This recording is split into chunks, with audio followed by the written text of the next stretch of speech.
کی ہیئرنگ تھی اور بھٹو صاحب کا جو ٹرائل تھا اس کے اوپر دوبارہ سے سماعت شروع ہوتی ہے. احمد رضا قصوری جو لائر تھے جن کے والد کو قتل کیا گیا تھا وہ دوبارہ سے پیش ہوئے کورٹ کے اندر. اعتزاز احسن صاحب نے بھی یہ گلہ کیا کہ اس کیس میں وکیل مجھے ہونا تھا لیکن پیپلز پارٹی نے یہ شاید الاؤ نہیں کیا.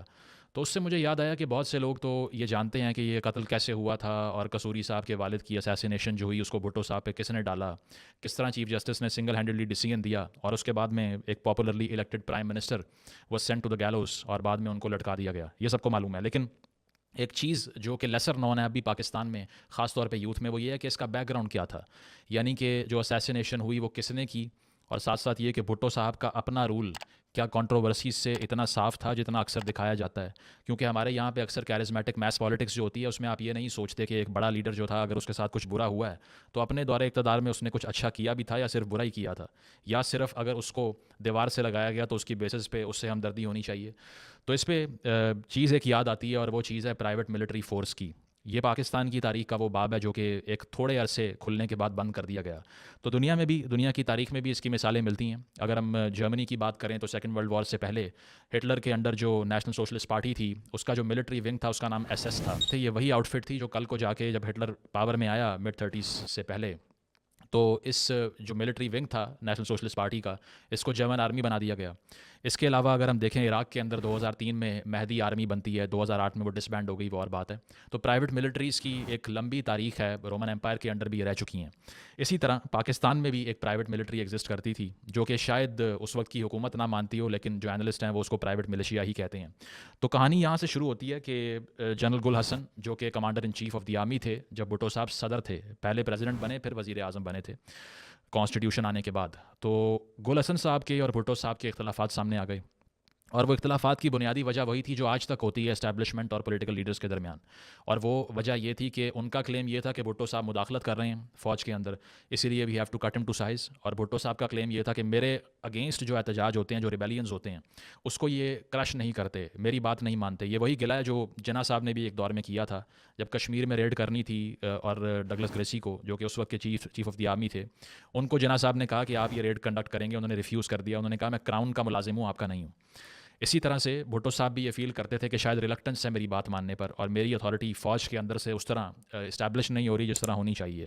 تو اس دور میں گل حسن صاحب کے بار بار ریفیوزلز, جس میں پنجاب کے اندر بھٹو صاحب کے خلاف احتجاج ہوئے, انہوں نے آرمی چیف کو کہا کہ اس کے خلاف کچھ کیا جائے, آرمی چیف نے کہا ہم نہیں کر سکتے.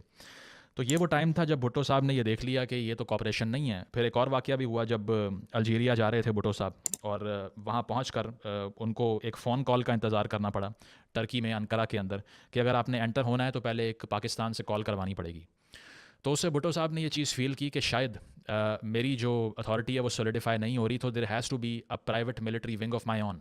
میرے انڈر بھی ایک ایسی سیکیورٹی فورس ہونی چاہیے کہ اگر فوج میرا ساتھ نہیں دے رہی, میرے آرڈر کو امپلیمنٹ کرنے کے لیے فوج ساتھ نہیں کھڑی, تو میری اپنی ایک ایسی آرگنائزیشن ہو جو کہ ایگزیکیوٹ کروا سکے میرے آرڈر ملٹریلی بھی, صرف سویلین وے میں نہیں, بیوروکریٹک وے میں نہیں. تو اسی لیے انہوں نے یہ سوچا کہ ایک ایسی ملٹری فورس بنائی جائے جو کہ میرے احکامات لے اور ان کو ایگزیکیوٹ کرے, اور اس کے لیے انہوں نے ٹکا خان صاحب سے جو ہے وہ مشاورت بھی کی, اور اس کے بعد فیڈرل سیکیورٹی فورس کا قیام عمل میں آتا ہے. Now F S F comes into being, اور ایف ایس ایف کا مقصد یہ بتایا جاتا ہے کہ یہ صرف جو ہے وہ نارکوٹکس کو روکنے کے لیے ہے, اسمگلنگ کو بند کرنے کے لیے ہے, سویلینس کو پروٹیکٹ کرنے کے لیے ہے. آپ کو یاد ہوگا کہ ہمارے 2018 کے بعد کے وزیر اعظم, جن کا آج کل نام لینا بین ہے, عمران خان صاحب, انہوں نے ایک انٹرویو میں منصور علی خان صاحب کو یہ بات کی تھی کہ میں تو فون بھی کرتا ہوں تو وہ ٹیپ ہوتا ہے. اب جو میں کرتا ہوں, جو میں ٹیلی فون کرتا ہوں, جو بھی مجھے کانٹیکٹ کرتا ہے, سب کچھ آئی ایس آئی کو پتا ہوتا ہے. یا کسی سے گفتگو بھی کروں تو اس کو ٹیپ کیا جاتا ہے. تو اس کے بعد ایک ڈیبیٹ کھڑی ہوگی کہ ایسے کیسے ہو سکتا ہے کہ سیٹنگ وزیر اعظم کے فون ٹیپ ہو رہے ہیں. تو وہ اس لیے ہو سکتا ہے کہ سویلینس کو پروٹیکٹ کرنے کے لیے پاکستان میں کوئی بھی ایسی سویلین فورس نہیں ہے جو کہ پروٹیکشن کو انشور کرے, جو کہ دنیا میں نہیں ہوتا. آپ کی یہ مسکنسیپشن شاید ہو سکتی ہے کہ جو ہندوستان میں وزیر اعظم کو پروٹیکشن دیتی ہے وہ فوج دیتی ہے, ایسا نہیں ہے, کیونکہ را جو ہے اس کے اکثر ایکس پولیس چیفس آ کے اس کو ہیڈ کرتے ہیں. اسی طرح سی آئی اے کی اگر ہم بات کریں, پاکستان میں عام تاثر یہ ہے کہ وہ بھی ایک فوج کا ونگ ہے, لیکن وہ نہیں ہے. بہت سے سویلینز اس کو لیڈ کرتے ہیں. کینیڈا کے اندر اگر دیکھا جائے تو وہاں کے بھی پرائم منسٹر کو جو لوگ پروٹیکٹ کرتے ہیں وہ بھی سویلینز ہوتے ہیں. تو یہ پریسیڈنٹ دنیا بھر کے فرسٹ ورلڈ کنٹریز میں بھی. اس کے علاوہ دیکھا جائے تو بر صغیر جو بعد میں پاکستان اور ہندوستان بنا, ہندوستان کی پریکٹس بالکل ڈفرینٹ ہے اس پہ, پاکستان کی اور ہے. تو پاکستان میں وزیر اعظم ہاؤس کی پروٹیکشن ہو, وزیر اعظم کی پروٹیکشن ہو, وہ فوج ہی کرتی ہے. تو اس سے کیا ہوتا ہے کہ اکثر ہم دیکھتے ہیں کہ جب بھی کوز ہوئے پاکستان میں, یعنی کہ جب بھی مارشل لاز لگے, تو بہت آسان تھا کہ صرف بلڈ لیس کوز کا جو ہم لفظ سنتے ہیں وہ اس لیے سنتے ہیں کہ وہ ریزسٹنس تو آتی نہیں ہے. وزیر اعظم ہاؤس کے اندر بھی آرڈر جاتا ہے, کام ہو جاتا ہے, باہر بھی وہی لوگ ہوتے ہیں, اندر بھی وہی لوگ ہوتے ہیں. اور یہ بھی کہا جاتا ہے کہ واش روم بھی اگر وزیر اعظم جا رہا ہے تو باہر کھڑا ہو کے اس کی سرویلنس ہو رہی ہے. تو وہ پرائیویٹ اسپیس تو ہے ہی کسی کی نہیں. زرداری صاحب نے فیمسلی کہا تھا ایک دفعہ کہ ایوان صدر میں اونچی بات نہ کریں, یہاں دیواروں کے بھی کان ہوتے ہیں. اس کا مطلب بھی یہی تھا. تو ان پرنسپل تو فیڈرل سیکورٹی فورس کا اگر ہم یہ پرنسپل دیکھیں کہ وہ اس لیے بنائی گئی کہ سویلینز کو پروٹیکٹ کرے گی, اور اس کے علاوہ سویلین بالادستی کو انشور کرے گی, اور اگر میوٹنی ہوتی ہے اور اگر ریبیلین ہوتا ہے سٹنگ گورنمنٹ کے اگینسٹ تو اس کو روکے گی. تو ان پرنسپل تو یہ بات بہت ٹھیک لگتی ہے, لیکن دیر از دا ڈیول ان دا ڈیٹیل. اور وہ ڈیول یہ ہے کہ اس فورس کو استعمال کس طرح کیا بھٹو صاحب نے, that is another aspect of the story. تو بھٹو صاحب نے صرف یہ بتایا کہ انسرجنسیز کو روکنے کے لیے اس کا استعمال کیا جائے گا, لیکن ہوا یہ کہ پولیٹیکل اوپوننٹس کے خلاف بھی اس کا استعمال ایلیجڈلی دیکھنے کو ملتا رہا. تو ہم نے یہ دیکھا کہ پہلے جو ہے وہ حق نواز ٹیوانا صاحب کو اس کا ہیڈ بنایا گیا اس فورس کا, اور اس کے بعد مسعود محمود صاحب کو بنایا. اور یہ مسعود محمود صاحب وہی ہیں جنہوں نے کل کو جا کے ضیاء صاحب سے کوآپریٹ کر کے بھٹو صاحب کو لٹکانے میں مدد دی, حالانکہ یہ فیڈرل سیکورٹی فورس کے ہیڈ تھے. یہ سوال آپ کے ذہن میں بھی آئے گا کہ اگر بھٹو صاحب کے اگینسٹ مارشل لا لگا اور ضیاء الحق صاحب نے آ کے تختہ الٹ دیا تو اس وقت فیڈرل سیکورٹی فورس کہاں تھی, کیونکہ جو لاسٹ نمبر بتایا جاتا ہے وہ 15 سے 20 ہزار کے درمیان ہے, یعنی کہ تقریباً 20 ہزار لوگ, 18 19 20 ہزار لوگ تھے اس فورس کا حصہ. لیکن ریزسٹنس کیوں نہیں آئی, کیونکہ اس کی ٹاپ ٹیئر لیڈرشپ بھی کوآپریٹو ہو گئی اس وقت کی اسٹیبلشمنٹ کے ساتھ. تو جو الزامات لگے, ایک الزام جو سینٹرل تھا جس کے اوپر یہ سارا کیس چلا, وہ تو ہمیں یاد ہے کہ وہ 11 نومبر 1974 کی ایک انفارچونیٹ ٹریجڈی ہے. اور وہ ٹریجڈی یہ ہے کہ نواب احمد قصوری جو کہ لاہور کے اندر اس وقت موجود تھے, جو کہ بھٹو صاحب کی ڈیتھ کا کیس بنا بعد میں, ان کے اوپر فائرنگ ہوتی ہے لاہور میں شادمان میں, اور احمد رضا قصوری گاڑی چلا رہے تھے. یہ وہی احمد رضا قصوری ہیں جو اب بطور وکیل اس کیس میں پیش ہوتے ہیں. ان کے والد صاحب کو اس سارے ایمبوش کے اندر گولیاں لگتی ہیں اور وہ اس کو سروائیو نہیں کرتے. اب اس کے بعد احمد رضا قصوری جو ہیں وہ ایک ایف آئی آر کرواتے ہیں بھٹو صاحب کے اگینسٹ, اور یہ ایف آئی آر جاتی ہے پنجاب گورنمنٹ کے کمیشن کے انڈر, جس کو بعد میں شفیع الرحمان جو کہ جج تھے لاہور ہائی کورٹ کے وہ سنتے ہیں, سماعت ہوتی ہے. اور یہ پہلی مرتبہ ایک ایسا انسٹنس ہم نے دیکھا کہ ایک ٹرائل کورٹ کا روپ اختیار کر لیتی ہے ہائی کورٹ. تو یہاں پر ہم نے یہ دیکھا کہ ایک ٹرائل شروع ہوتا ہے, اور پہلے تو اس کی رپورٹ سامنے نہیں آتی, لیکن اکتوبر 1975 میں یہ کیس جو ہے وہ بند ہو جاتا ہے. دوبارہ سے اس کیس کی ری اوپننگ ہوتی ہے 20 دن بعد, اور پھر مارشل لا بھی لگ جاتا ہے انفارچونیٹلی, کیونکہ جب بھٹو صاحب کا تختہ الٹا گیا 26 فروری 1975 کے بعد, جب مارشل لا لگا 25 جولائی 1977 کو, ضیاء صاحب پاور میں آ گئے, تو پھر کیسز کا کھلنا تو پھر طے ہی تھا نا. تو اس کے بعد جو کچھ ہوا وہ تو تاریخ کا حصہ ہے کہ اسسٹنس ٹو مرڈر کے کیس کے اوپر آپ نے ایک وزیر اعظم کو اس طرح سے ہینگ کیا. لیکن جو چیز لوگ بھول جاتے ہیں ایف ایس ایف کے کردار کی بیس کے اوپر, کیونکہ لاہور میں ہونے والے اس قتل کا الزام ایف ایس ایف پہ لگا تھا کہ فیڈرل سیکورٹی فورس یعنی کہ بھٹو صاحب کے پرائیویٹ جو گارڈز تھے, مخالفین کہا کرتے تھے, انہوں نے جا کے یہ مرڈر کیا, کیونکہ قصوری صاحب بھٹو صاحب کی پالیسیز پہ تنقید کرتے تھے اور بھٹو صاحب انٹالرنٹ تھے, تو اسی لیے یہ مرڈر ہوا ہے. لیکن صرف ایک مثال نہیں تھی, کیونکہ ایسے اور بہت سے مرڈر بھی ہوئے جس کی گتھی نہیں سلجھ سکی آج تک. اس میں سے ایک اہم جو واقعہ ہوا تھا وہ جون 8 1972 کا تھا, جب ڈاکٹر نذیر احمد جو کہ جماعت اسلامی کے ایک رہنما تھے, ڈی جی خان میں ان کو اسیسنیٹ کیا گیا. اور آئرونیکلی وہ بھی بھٹو صاحب کے بہت بڑے ناقد تھے, تنقید کرتے تھے ان کے اوپر. اس کے علاوہ خواجہ سعد رفیق صاحب کے جو والد تھے خواجہ رفیق, 20 دسمبر 1972 کو پنجاب اسمبلی میں ایک ریلی کے دوران پنجاب اسمبلی کی بیک پہ ان کو گولیاں لگتی ہیں, وہ بھی اسیسنیٹ کر دیے جاتے ہیں, بھٹو صاحب کے مخالف تھے. اس کے بعد میں 23 مارچ 1973 کی اگر ہم بات کریں تو F S F A N P کی ایک ریلی پہ فائر کھول دیتی ہے, متعدد لوگ اس میں مرتے ہیں, اور یہ وہی ریلی ہے جس میں ولی خان بھی موجود تھے جو بچ گئے, اور ان کے ساتھ اجمل خٹک بھی تھے جو کہ ایک پوئٹ بھی تھے, اس کے علاوہ لیفٹ کے پولیٹیشین تھے.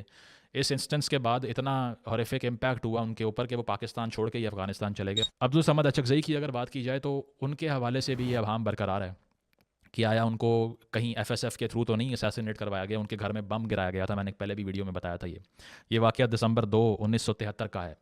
اس کا بھی کچھ لوگ الزام ایف ایس ایف کے اوپر لگاتے ہیں. اس کے علاوہ حیات شیرپاؤ صاحب کا جو مرڈر ہے اس کے اوپر بھی کچھ لوگ انگلی ایف ایس ایف کی طرف اٹھاتے ہیں, کچھ لوگ کہتے ہیں کہ کسی اور نے کروایا, لیکن فروری 8 1975 کا یہ واقعہ ہے. تو یہ سارا آپ کو ایک پورا میپ اور بلو پرنٹ ملتا ہے, جس میں نظر یہ آتا ہے کہ ایک پیٹرن یہ ہے کہ ریپیٹڈلی ایف ایس ایف کے اوپر الزام لگ رہے ہیں اسیسینیشنز کروانے کے، اور ریپیٹڈلی جو لوگ مر رہے ہیں جو بیرل آف دا گن کے دوسری سائڈ پہ ہیں وہ سب وہ لوگ ہیں جو بھٹو صاحب پہ تنقید کرتے تھے. تو اس سے ایک چیز تو اسٹیبلش ہو گئی، اور اس کو مزید پروف کرنے کی ضرورت نہیں ہے کہ بھٹو صاحب کوئی خاص ٹالرنٹ نہیں تھے کرٹیسزم کے اوپر. جس لیفٹ کے اوپر وہ سوار ہو کر اقتدار کے جو ہے وہ ایوانوں تک پہنچے تھے، اس کی ٹاپ ٹیئر لیڈرشپ کو انہوں نے جیل میں ڈال دیا تھا. میرا خیال ہے کہ وہ میکیویلی سے انسپائرڈ تھے، کیونکہ جس طرح سے میکیویلی اپنی کتاب دا پرنس میں لکھتا بھی ہے کہ بہت بہتر چیز یہ ہے کہ آپ سے محبت نہ کی جائے بلکہ آپ کا خوف کھایا جائے. اس کا ایک کوٹ بھی ہے کہ it is much safer to be fear than loved because love is preserved by the link of obligation which is broken at every opportunity for their advantage, but fear preserves you by a dread of punishment which never fails. تو میکیویلی اس میں یہ کہتا ہے کہ محبت کرنے سے بہتر ہے کہ لوگ آپ سے خوف کھائیں. اس کی وجہ یہ ہے کہ جب بھی آپ کسی سے محبت کریں گے اور وہ اپنا مفاد دیکھیں گے تو وہ آپ کی محبت کو بھلا کے مفاد کو چوز کریں گے. لیکن اگر وہ لوگ آپ سے ڈرتے ہیں تو آپ ان کو پنش کر سکتے ہیں اس خوف میں، وہ ٹیمڈ رہیں گے، وہ آپ کی بات سنیں گے. So it is safer to be fear than loved. تو یہی پرنسپل شاید بھٹو صاحب بھی استعمال کر رہے تھے اس ٹائم پہ. اس کی وجہ یہ ہے کہ انفارچونیٹلی ڈیموکریسی کی سب سے بڑی چیمپئن تحریک جو تھی اس ٹائم پہ اور آج تک جس کو کوٹ کیا جاتا ہے، بہت سے پازیٹیو اسپیکٹ بھی ہوں گے اس کے، لیکن اس دور میں ڈسینٹ کو کرش کرنا، اس کے علاوہ سیکنڈ امینڈمنٹ لے کے آنا، اس کے علاوہ اس طرح کی پابندیاں سول لبرٹیز کے اوپر لگانا جس کو بھٹو صاحب خود انجوائے کرتے تھے، جیسے الکوہولزم کی حوالے سے آرگیومنٹس ہیں، یا پھر یہ دیکھا جائے کہ کچھ ریلیجس لیجسلیشن ہیں جس پہ بھٹو صاحب خود تو یقین نہیں کرتے، لیکن چونکہ پی این اے کی تحریک چل رہی تھی تو فار رائٹ کو اپیز کرنے کے لیے ایسے اقدامات کرنا جس سے وہ ہم سے خوش ہو جائیں، فائدہ پھر بھی کچھ نہیں ہوا. تو سمجھ آپ کو یہی آتی ہے کہ اس دور میں بھی ٹرنی کا جو استعمال تھا وہ اس فیڈرل سیکورٹی فورس کے ذریعے شاید اتنا زیادہ کیا گیا کہ سونر اور لیٹر اس میں سے ایک کیس کو پکڑا گیا اور بھٹو صاحب کو لٹکا دیا گیا. بے شک جو کچھ بھی ہوا مارشل لاء کی رجیم نے کیا، it is totally unjust, it has no justification in any democratic country. لیکن یہ کہنا کہ اس سیکورٹی فورس کا قیام جو تھا اس کا ایک پازیٹیو جو ہے وہ رول رہا ہسٹری میں، انفارچونیٹلی ایسا ہوا نہیں. ایک اور چیز جو بڑی امپورٹنٹ ہے وہ یہ ہے کہ پیپلز پارٹی جب واپس آتی ہے 2008 میں بے نظیر صاحبہ کی اسیسینیشن کے بعد، تو 2009 میں یہ خبریں چلیں اس ٹائم پہ کہ یہ دوبارہ سے ری لانچ کیا جائے گا ایف ایس ایف کو. کیونکہ ہوتا یہ ہے کہ ایف ایس ایف جب بنی تو بھٹو صاحب کے اگینسٹ جب کو ہوا اس کے فوراً بعد جو پہلا notification, one of the first orders given by Zia ul-Haq صاحب ایز اے پریزیڈنٹ، وہ denotification of F S F تھا. کیونکہ ان کو معلوم تھا کہ ایف ایس ایف کے تھرو اگر اس کا پازیٹیو استعمال ہوا تو پھر پرائم منسٹرز جو ہیں وہ ہماری سیکورٹی میں تو نہیں ہوں گے، جو آج تک چلا بھی آ رہا ہے. تو اسی لیے اس بنیاد کے اوپر اس کو ڈسبینڈ کر دیا گیا، اور آج تک یہ کیس جو ہے وہ عدالت میں موجود ہے. اور آج تک ابھی بھی میں دیکھ رہا تھا کہ چیف جسٹس قاضی فائز عیسیٰ یہ سوال کر رہے تھے کہ کیا بھٹو صاحب کی ہینگنگ پہ جو اصل قصور ہے وہ اس وقت کے مارشل ایڈمنسٹریٹر کا ہے یا پھر سپریم کورٹ کا ہے، یہ سوال کر رہے تھے. تو یہ وہ سوالات ہیں جو کہ تقریباً 1977-78 کے بعد آج 2024 آ چکا ہے، یہ سیٹل نہیں ہو سکے. اور سیٹل یہ اس لیے نہیں ہو سکے کیونکہ پاکستان کی جوڈیشل ٹریجیکٹری جو ہے اس میں اتنی چھلانگیں دیکھنے کو ملتی ہیں کہ ایک بات وہ خود کرتے ہیں اور 5 سال بعد اس کو جا کے ڈسپروو کر دیتے ہیں. 2018 میں ثاقب نثار کی کورٹ نے یہ کہا کہ لائف ٹائم ڈسکوالیفیکیشن ہوگی آرٹیکل 62-63 کی وائلیشن پہ. کل کا پرسوں کا فیصلہ کیا آ رہا ہے کہ لائف ٹائم ڈسکوالیفیکیشن نہیں ہو سکتی کیونکہ یہ عدالت کا اختیار نہیں ہے. تو پھر وہ عدالت نہیں تھی، وہ جس نے یہ فیصلہ دیا وہ کون سی کورٹ تھی؟ وہ آپ کی کورٹ نہیں تھی، آپ کی کورٹ ہی تھی. تو یہاں سمجھ یہی آتی ہے کہ جس طرح سے اقتدار کے ایوانوں میں بند کمروں میں جو فیصلہ ہوتا ہے اسی ڈائریکشن میں عدالت بھی چل پڑتی ہے، اسی ڈائریکشن میں بیوروکریسی چل پڑتی ہے، پولیٹیشین بھی چل پڑتے ہیں. اور آج تک سول لبرٹیز کا یہی حال ہے. اس حوالے سے اگر آپ نے کتابیں کچھ پڑھنی ہیں تو کراس ورڈز پڑھ سکتے ہیں. ایک بہت جامع اور کمپریہنسو کتاب ہے شجاع نواز صاحب کی، اس میں ایف ایس ایف کے حوالے سے ایک پوری کامنٹری ہے. اس کے علاوہ پاکستان ان 20th سینچری لارنس زیرنگ کی ایک کتاب ہے، یہ پڑھ سکتے ہیں. یہ 2 کتابیں آپ کو ہیلپ کریں گی. پرائیویٹ جو ملٹری فورس کی ایک مثال ہے پاکستان کی تاریخ میں واحد، اس کو سمجھنے میں آرٹیکل 256 جو کہ پاکستان کے آئین کا حصہ ہے اس میں لکھوایا گیا کہ نو پرائیویٹ آرمیز آر لیجٹمیٹ، یعنی کہ اگر کوئی بھی پرائیویٹ یا نجی فوج بنائی جائے گی پاکستان میں تو وہ انلیگل تصور کی جائے گی، اس کے خلاف کارروائی ہوگی. اس سارے کیس میں اگر آپ کو یہ لگتا ہے کہ F S F was a force for good, I will disagree with it. اگر آپ اس سے ایگری نہیں کرتے اٹس یور رائٹ، لیکن پاکستان میں یقیناً ایک ایسی سویلین سیکورٹی فورس کی ضرورت تو ضرور ہے جو کہ وزیر اعظم کو سیکورٹی فراہم کرے تاکہ وزیر اعظم یہ فیل کرے کہ اس کی رٹ ہے.